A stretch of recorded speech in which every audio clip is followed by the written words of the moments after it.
తాకట్లో ఉన్న మీ బంగారాన్ని విడిపించి ఆ రోజు ఆన్లైన్ రేటుకి కొంటాం. Sharma gold company.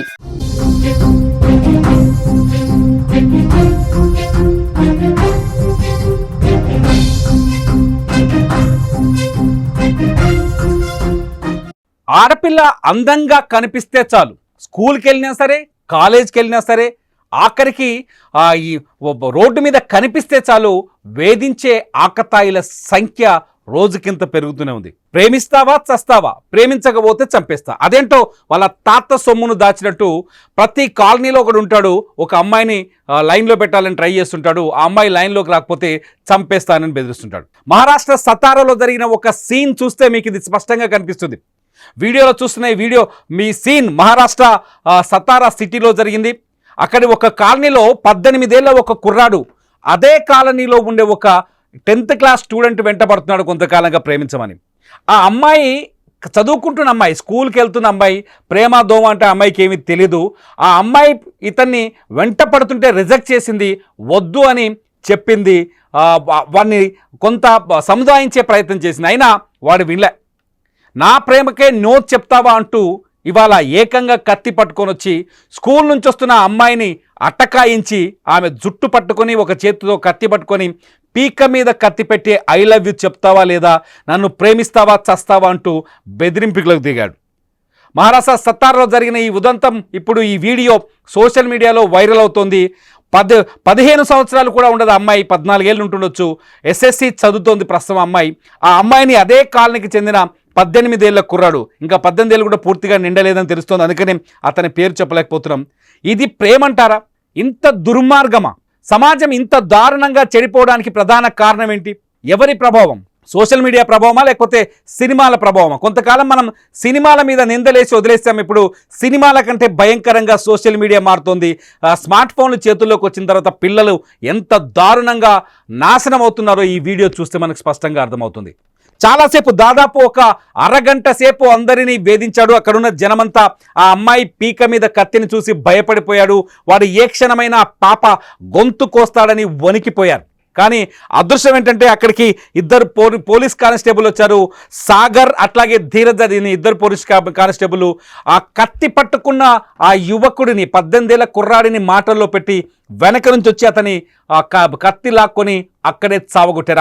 అప్పటి వరకు పోలీసులు వచ్చే వరకు జనం అక్కడే ఉన్నారు. ఆ జనమంతా వీడు బెదిరిస్తుంటే వాళ్ళ ఆ జనాన్ని సతాయిస్తున్నాడు, అమ్మాయిని చంపేస్తానంటాడు, అమ్మాయికి ఐ లవ్ యూ చెప్తావా లేదా అని కత్తి పెట్టి బెదిరిస్తూ ఉంటాడు. ఇది సతారా సిటీలో జరిగిన కొద్దిసేపటి క్రితం జరిగిన ఈ ఉదంతం ఇప్పుడు సోషల్ మీడియాలో వైరల్ అవుతోంది. ఒక పిచ్చి పట్టిన వాడిలాగా, ఒక ఉన్మాదిలాగా, ప్రేమోన్మాదం. ఇది ప్రేమ కూడా కాదు, అది ప్రేమించే వయస్సు కూడా కాదు. అంటే 14-15 ఏళ్ల వయసున్న బాలికని ప్రేమిస్తావా చస్తావా అని బెదిరించడం వెనుక ఈ దాదాపు 14-15 ఏళ్ల వయసున్న ఈ బాలికని చస్తావా ప్రేమిస్తావా అని చంపేదాకా వెళ్ళే పరిస్థితులు వచ్చాయంటే దీని ప్రభావం ఏంటి? సోషల్ మీడియా ప్రభావం కాదా? సోషల్ మీడియాలో వస్తున్న పిచ్చి కథలు, పనికిరాని కథలు, పనికిరాని వీడియోలు, ప్రేమ దోమ, అమ్మాయిని ఎలా లైన్లో పెట్టాలి, లైన్లో పెట్టిన అమ్మాయితో ఎలా మాట్లాడాలి, ఈ పనికిరాని చెత్తనంతా రకరకాల వీడియోలతో సోషల్ మీడియాలో నింపడం వల్ల ఆ ప్రభావం పిల్లల్ని పూర్తిగా నాశనం చేస్తుందని చెప్పడానికి ఈ వీడియో బిగ్ ఎగ్జాంపుల్గా కనిపిస్తుంది.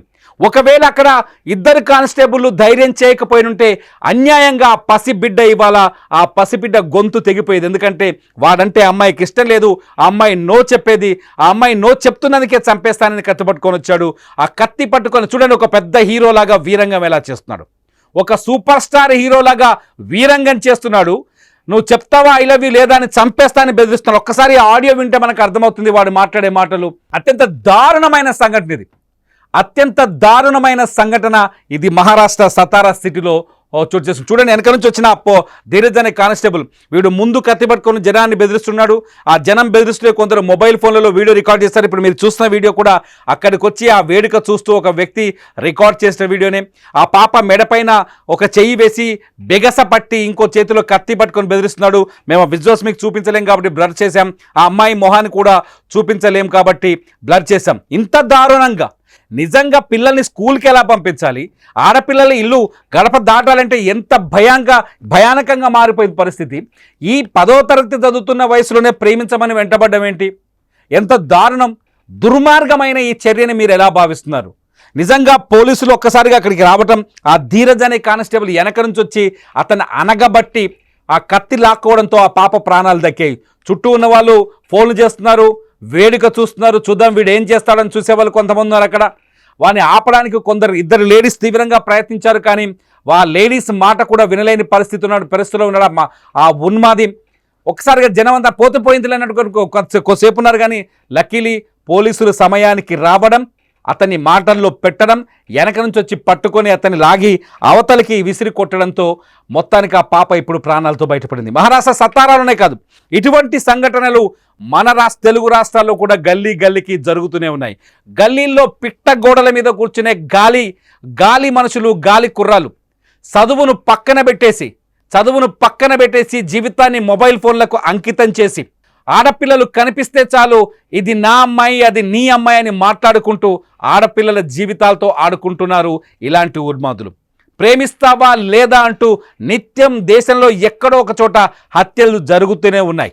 ఏదో ఒక చోట అమాయకులైన బాలికలు ఇలాంటి ఉన్మాదుల చేతుల్లో బలైపోతూనే ఉన్నారు. అయినప్పటికీ మార్పు కనిపించట్లేదు. సోషల్ మీడియాతో పాటు, సినిమాలతో పాటు సోషల్ మీడియా ప్రభావం కూడా ఆ పిల్లల్ని డైవర్ట్ చేస్తుంది, చదువు నుంచి డైవర్ట్ చేస్తుంది. తల్లిదండ్రులు ఇస్తున్న స్వేచ్ఛ, ఆ పనికిరాని స్వేచ్ఛ వాళ్ళ పిల్లల జీవితాల్ని కూడా నాశనం చేస్తుంది. ఈ కేసులో ఆ బాలికని, ఆ యువకుని దెబ్బలు గట్టిగా తగిలాయి, అతన్ని చావగొట్టేశారు. చుట్టూ ఉన్న జనం ఆ బాలికని కూడా ఆసుపత్రికి తరలించారు, గవర్నమెంట్ ఆసుపత్రికి తరలించారు పోలీసులు. బాలిక సురక్షితంగా ఉందని చెప్పారు, కానీ వాడి వీపు విమానం మోత మోగింది. ప్రస్తుతం ఆసుపత్రిలో చికిత్స పొందుతున్నారు. అతనిపైన కూడా కేసు నమోదు చేసిన పోలీసులు అతనికి రిమాండ్కి తరలించే అవకాశం కనిపిస్తుంది. ఏది ఏమైనా 18 ఏళ్ల వయసులోనే కత్తి పట్టుకొని నన్ను ప్రేమిస్తావా లేదా అని ఒక బాలికని బెదిరించిన, బ్లాక్మెయిల్ చేసిన ఇటువంటి వాడికి ఎటువంటి శిక్ష పడాలి? ముఖ్యంగా ఈ కుర్రాడు చేసిన తప్పుకి అసలు కారకులు ఎవరు? ఇతని తల్లిదండ్రుల కాదా? మీరేమనుకుంటున్నారు? ఈ వీడియో కింద కామెంట్ చేయండి. మీ కామెంట్స్ సరిగా ఉంటే వాటిపైన మరొక లైవ్ చేయడానికి ప్రయత్నిస్తా. సుమన్ టీవీలో లైవ్ న్యూస్ కోసం, లైవ్ అప్డేట్స్ కోసం చూస్తూనే ఉండండి సుమన్ టీవీ డిజిటల్ లైవ్. దానికంటే ముందు ఒక ఇంపార్టెంట్ నోట్. ధర్మస్థలిలో 100 శవాలని పాతిపెట్టానన్న పారిశుద్ధ్య కార్మికుడి మాటల్లో నిజమెంతుంది. నిజంగా అక్కడ 1998 నుంచి 2014 వరకు ఆ పారిశుద్ధ్య కార్మికుడు ధర్మస్థలి పుణ్యక్షేత్రంలో కొందరు చెప్పడం వల్ల, లేకపోతే అఘాయిత్యానికి, అత్యాచారానికి గురైన శవాలను తీసుకొచ్చి తనకు అప్పగిస్తే నేను పాతిపెట్టానన్న అతని మాటల్లో వాస్తవం ఉందా? ఇప్పటికే ఈ కేసు పైన కర్ణాటక ప్రభుత్వం సిట్ విధించింది. ఈ కేసులో వాస్తవాల్ని కనిపెట్టే ప్రయత్నం సుమన్ టీవీ చేసింది. ధర్మస్థలికి వెళ్ళింది అక్కడికి సుమన్ టీవీ. ధర్మస్థలి నుంచి మీకు ప్రత్యక్ష ప్రసారాన్ని, లైవ్ అప్డేట్స్ని ఈరోజు సాయంత్రం 7 గంటలకు సుమన్ టీవీ డిజిటల్ లైవ్లో మీరు చూడొచ్చు. చూస్తూనే ఉండండి సుమన్ టీవీ డిజిటల్ లైవ్.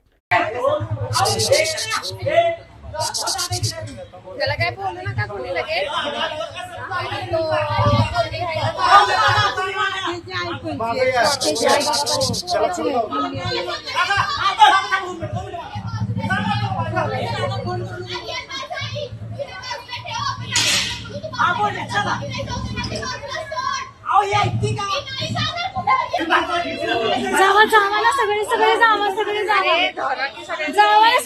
जावा आहे